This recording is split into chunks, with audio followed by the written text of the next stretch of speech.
Hello everyone and welcome to the Educa.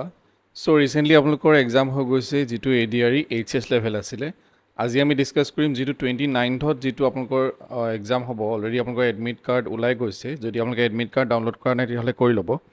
So ইয়াতে হ'ল কি কথাটো যে 12 ডেইজৰ কাৰণে এতিয়া আমি আজি ডেটৰ পৰা যদি আমি চাওঁ তেতিয়াহ'লে আমাৰ ওচৰত কেইদিন আছে 12 দিন আছে সো সেই 12 দিনত আমি কি কৰাইলে ভাল হ'ব যেহেতু আগৰবাৰ মই ভিডিঅ' দিয়া অলপ লেট হৈ গৈছিলে সেইকাৰণে ভাবিলোঁ মই আজি যে আপোনালোকক ভিডিঅ'টো মই দি দিওঁ যে 12 বাকি যি 12 দিন আছে এতিয়া সব কথাটো হ'ল কি যে 12 দিনত ষ্ট্ৰেটেজি মানে কি যে 12 দিনত আমি সিলেবাসখন কমপ্লিট কৰিব নোৱাৰোঁ আৰু মই এইটো ধৰি পেলাই এই ভিডিঅ'টো বনাইছোঁ যে আপোনালোকে অলৰেডি পঢ়ি আছে এনেকুৱা নহয় যে মই আজি এই ভিডিঅ'ত দিছোঁ আপোনালোকে আজিৰ পৰা পঢ়া ষ্টাৰ্ট কৰিব হয়তো কোনোবাই আজিৰ পৰা পঢ়া ষ্টাৰ্ট কৰিব পাৰে কিন্তু সেইটো সম্ভৱ নহ'ব যে আপুনি ক্লিয়াৰ কৰাটো সেইটো সঁচা কথা তো মই এইটো ভাবি চলিছোঁ যে আপুনি অলৰেডি পঢ়ি আছে আপুনি অলৰেডি কেইবা মাহৰ পৰা বা কেইবা বছৰৰ পৰা বা মানে অলপ 2-3 মাহৰ পৰা আপুনি ভালদৰে পঢ়া শুনা কৰি আছে তেনে ক্ষেত্ৰত আমি কিছুমান টপিক কভাৰ কৰিছোঁ আজি যিখিনি মই টপিক ক'ম বা আজি যিখিনি মই ষ্ট্ৰেটেজি ক'ম সেই টপিকখিনি আমি হেৰিৰ পৰা লৈছোঁ যিখিনি আপোনালোকৰ যোৱাকালি 15 তাৰিখে যিটো এক্সাম হৈ গৈছে সেই এক্সামত যিখন কুৱেশ্যন পেপাৰ আছে যিহেতু সেবাই কাটিব আপোনালোকৰ ADRE যিটো 29 যিটো এক্সাম হ'ব সেইখন আপোনালোকৰ সেবাই কাটিব সো সেইটো কাৰণে মই তাৰ পৰা সেই কুৱেশ্যন পেটাৰ্ণখিনি লৈছোঁ বা কুৱেশ্যনৰ টপিকখিনি লৈছোঁ তাৰ ওপৰত যিখিনি আমি আগতে ডিসকাস কৰা নাই মই ইম্পৰ্টেণ্ট টপিকছ আগতে আপোনালোকক কৈছোঁ তাৰ ভিতৰত যদি কিবা ইম্পৰ্টেণ্ট টপিকছ থাকি গৈছে যে আপোনাৰ যিখিনি আপোনালোকৰ ADRE এক্সামটোত যোৱাকালি এক্সামটোত আহিছে মানে 15 তাৰিখৰ এক্সামটোত আহিছে সেইখিনিৰ ওপৰত আমি আজি ডিসকাস কৰিম যদি আমাৰ কিবা থাকি গৈছে সেইখিনি আমি মানে ইয়াত সোমোৱাম এতিয়া সক 12 দিনটো আমি দুটা ভাগত ভাগ কৰিছোঁ এটা হৈছে আমাৰ ফাৰ্ষ্ট পাৰ্ট আৰু এটা হৈছে সেকেন্ড পাৰ্ট ফাৰ্ষ্ট পাৰ্টত আমি কি কৰিব লাগিব ফাৰ্ষ্ট পাৰ্টত যিটো আমাৰ ইনফৰমেশ্যন যে আমি ইনফৰমেশ্যন এড কৰিবলৈ চেষ্টা কৰিম যে প্ৰথম যি 12 দিনৰ ভিতৰত প্ৰথম যি এসপ্তাহ আমি ল'ম সেই এসপ্তাহটো আমি কি কৰিম মানে 7 দিন প্ৰথম 7 দিন যেনেকৈ ধৰি লওক আজি আমাৰ হৈছে 16 তাৰিখ সো 17 তাৰিখে যদি আপুনি ভিডিঅ'টো চাইছে তাৰ পৰা 7 দিন যোগ কৰিলে আপোনাৰ সাপোজ 24 তাৰিখলৈকে আপুনি ইনফৰমেশ্যন নতুন ইনফৰমেশ্যন এড কৰিব পাৰিব তাৰপিছত মই যিখন কুৱেশ্যন পেপাৰ কথা ক'লোঁ আপোনালোকক যিখন আপোনালোকৰ এক্সাম হৈ গ'ল তো সেইখিনি এক্সামৰ মানে কুৱেশ্যন পেপাৰখনৰ ওপৰত বেছ কৰি কিছুমান ইম্পৰ্টেণ্ট টপিকছ মই ইয়াত লৈছোঁ তাৰোপৰি সেকেন্ড পাৰ্ট আমাৰ ৰিভিজন থাকিব ৰিভিজন আমি কেনেকৈ কৰিম সেইটো আমি ডিসকাস কৰিম এটা ইয়াত চাওক যিখন আমাৰ ইম্পৰ্টেণ্ট টপিকছ যদি আমি চাওঁ কুৱেশ্যন পেপাৰখন যদি আমি চাওঁ যে কি আপোনালোকৰ আহিছিলে আসাম হিষ্ট্ৰী কুৱেশ্যন আহিছে আসাম হিষ্ট্ৰী ইজি কুৱেশ্যনে আহিছে লেংগুৱেজ এণ্ড লিটাৰেচাৰ বুলি ক'লে ইয়াত আপোনালোকৰ বুকছো পৰিব যে কিখিনি বুকছ আছে ইম্পৰ্টেণ্ট বুকছ যদি কিবা আছে সেই বুকছখিনি আপোনালোকৰ পৰিব ইয়াত সোমাব তেনে ক্ষেত্ৰত আমি ইম্পৰ্টেণ্ট বুকছখিনি আমি চাব লাগিব তাৰপিছত আহিলে ইণ্ডিয়ান হিষ্ট্ৰী এতিয়া ইণ্ডিয়ান হিষ্ট্ৰী ক'বলৈ গ'লে ইণ্ডিয়ান হিষ্ট্ৰী আপোনালোকৰ মডাৰ্ণ ইণ্ডিয়ান হিষ্ট্ৰী এটা ডাইৰেক্ট কুৱেশ্যনটো নাই বাৰু জালিয়ানৱালাবাগ আছিলে সো আমি ইণ্ডিয়ান হিষ্ট্ৰী বুলি ক'লে আমি already Assam history Indian history already পঢ়ি আহিছোঁ সো সেইটো কাৰণে ইণ্ডিয়ান হিষ্ট্ৰী মই পঢ়িছে বুলি ধৰিছোঁ ইয়াত ইমান স্পেচিফিক টপিক ৱাইজ চাব নালাগে গোটেইখিনি আপোনালোকে চাব তাৰপিছত ৱৰ্ল্ডত যদি কিবা মানে ইম্পৰ্টেণ্ট ৱাৰ হৈছে আৰু যদি কিবা ইম্পৰ্টেণ্ট বেটেল হৈছে তাৰ বিষয়ে আমি পঢ়িব লাগিব important places of the world যে কিছুমান আমাৰ পৃথিৱীৰ ভিতৰত যিখিনি ইম্পৰ্টেণ্ট জেগা আছে সেইখিনি আমি চাব লাগিব যদি কিবা ইম্পৰ্টেণ্ট জেগা আছে ৱৰ্ল্ড হেৰিটেজ চাইট আছে বা বেলেগ যদি হিষ্টৰিকেল প্লেচেছ আছে আমি সেইখিনি আমি চাব লাগিব তাৰপিছত অসম আৰু ইণ্ডিয়াৰ যিখিনি বাউণ্ডাৰীজ আছে boundaries of Assam and India so আমি সেইটো চাব লাগিব মই অলৰেডি আপোনালোকক কৈছোঁ যে বাউণ্ডাৰী অসমৰ বাউণ্ডাৰী কোনে কোনে শ্বেয়াৰ কৰে বা ইণ্ডিয়ান বাউণ্ডাৰী আমি কাৰ লগত শ্বেয়াৰ কৰোঁ সেই বাউণ্ডাৰীখিনি এটা সীমাখিনি এটা নাম আছে সেইখিনি মই অলৰেডি আপোনালোকক কৈছোঁ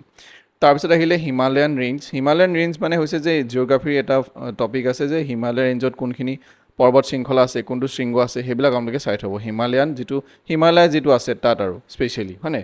তাৰপিছত ইণ্ডিয়ান পলিটো ছেইম আৰু ইণ্ডিয়ান পলিটি মই যিখিনি পঢ়াই থৈছোঁ এইটো এক্সামতো আমি দেখিছোঁ যে ইণ্ডিয়ান পলিটি যিমানখিনি মই পঢ়াইছোঁ তাৰ বাহিৰত নাহে মই আগতেও কৈছোঁ আৰু আপোনালোকে কুৱেশ্যন পেপাৰ চাইও গম পাইছে যে যিমানখিনি আমি পঢ়িছোঁ সিমানখিনি আমাৰ কাৰণে যথেষ্ট তাৰপিছত আৰু বাকীখিনি টপিক যদি চাওঁ ইয়াৰে মেক্সিমাম টপিক মই আপোনালোকৰ পঢ়াই থোৱা আছে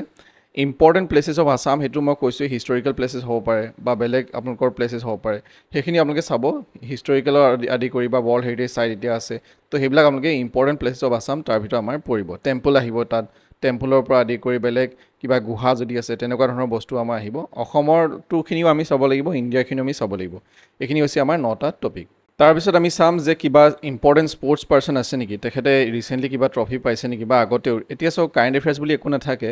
যে কাৰেণ্ট এফেয়াৰ্ছ যদি কথা সুধিলেও আপোনাক বহুত দুবছৰ আগৰ কথা সুধিব যেনেকৈ আপোনালোকক এতিয়া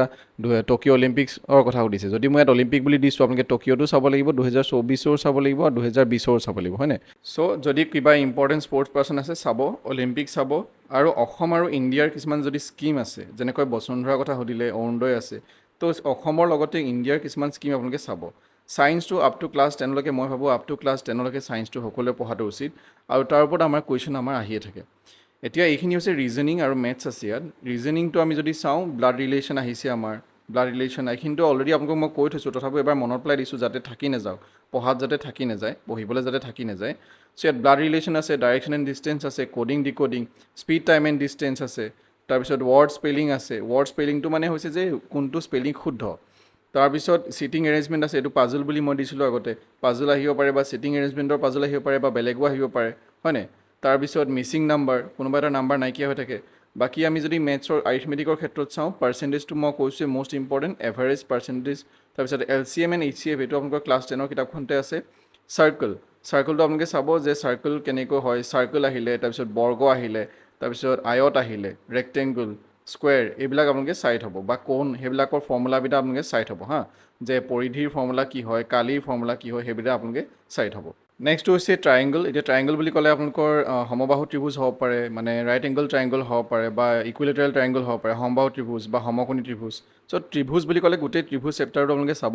এৰিথমেটিক প্ৰগ্ৰেশ্যন যিটো আমি AP বুলি কওঁ বা আপোনালোকে জিঅ'মেট্ৰিক প্ৰগ্ৰেশ্যনো চাব পাৰে GP সেইকেইটা চাই থ'ব চিম্পল ইণ্টাৰেষ্ট কম্পাউণ্ড ইণ্টাৰেষ্ট সেইটো অলৰেডি মই আপোনালোকক কৈছোঁৱেই যে ক'ৰ পৰা পঢ়িব কেনেকৈ পঢ়িব হয়নে এইখিনি টপিক মই অলৰেডি কোৱা আছে মই জাষ্ট চিম্পলি আপোনালোকক মনত পেলাই দিছোঁ কেলেণ্ডাৰ মিন মিডিয়ান মোড এইটো হৈছে ষ্টেটিষ্টিকৰ পাৰ্ট এইটো আপোনালোকে চাব মিডিয়ানৰ এটা আহিছিলে কুৱেশ্যন হা